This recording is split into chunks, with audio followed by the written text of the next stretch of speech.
नमस्कार सर्वांना, कसे आहात? मजेत ना? उन्हाळ्यात थंडावा देणारी आणि पचायला फायदेशीर अशी कोकणातील प्रसिद्ध सोलकढी बनवणार आहे मी.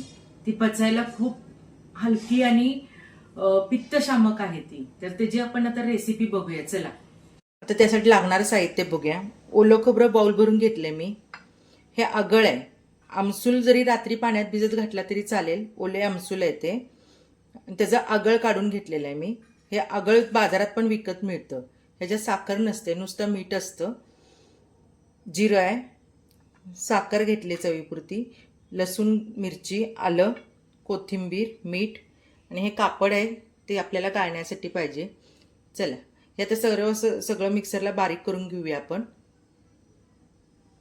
सगळं मिक्सरमध्ये घालूया.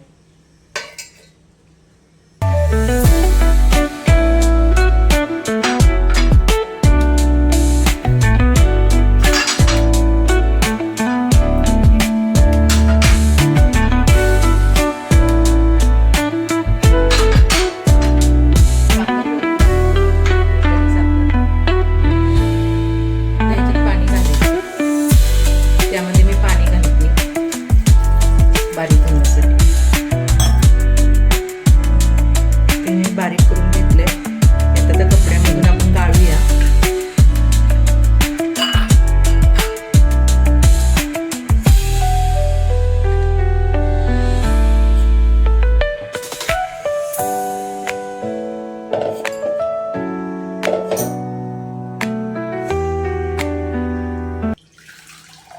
जेवढं पातळ हवंय ना तेवढं तुम्हाला पाणी घाला त्याच्यामध्ये.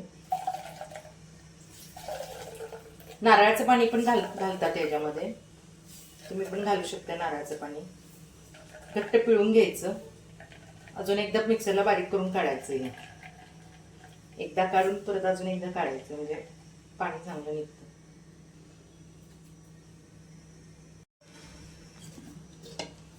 परत एकदा मिक्सरला बारीक करून घेतले.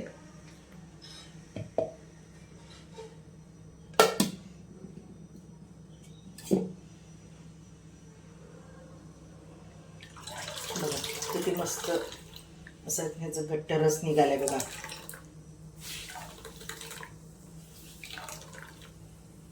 छान पिळून घ्यायचंय. लसूण, मिरची, आलं ह्याची चव खूप छान लागते. पचायला अगदी हलकं आणि पित्तशामक आहे हे. बघा, छान असं दूध निघालंय नारळाचं. त्यात आपण आता साखर घालणार आहोत.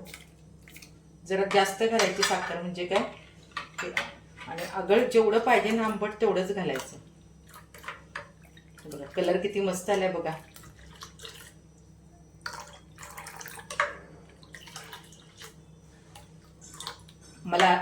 मी आमच्या प्रमाणे घेतले आंबट. जरा थोडंसं आंबट आणि गोडूस आवडते सगळ्यांना. मीठ घालते त्याच्यामध्ये. आगळमध्ये मीठ असतं त्यामुळे थोडंसंच घालायचं.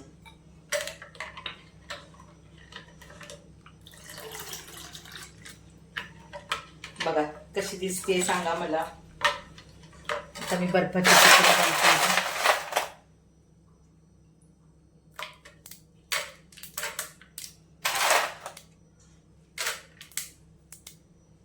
चला तर मग आता टेस्ट बघूया आपण कशी झाली त्याची.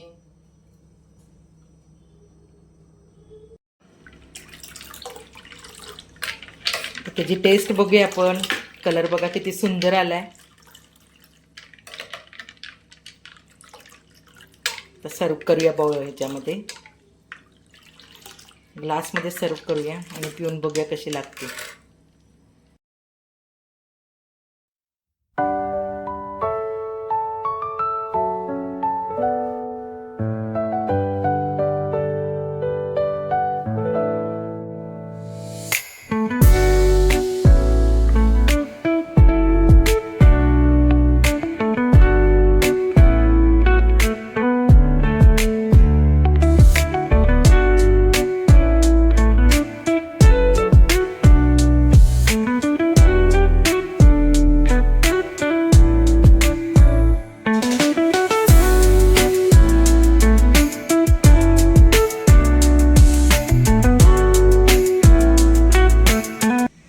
आता बघूया ना टेस्ट कसे झाले त्याची.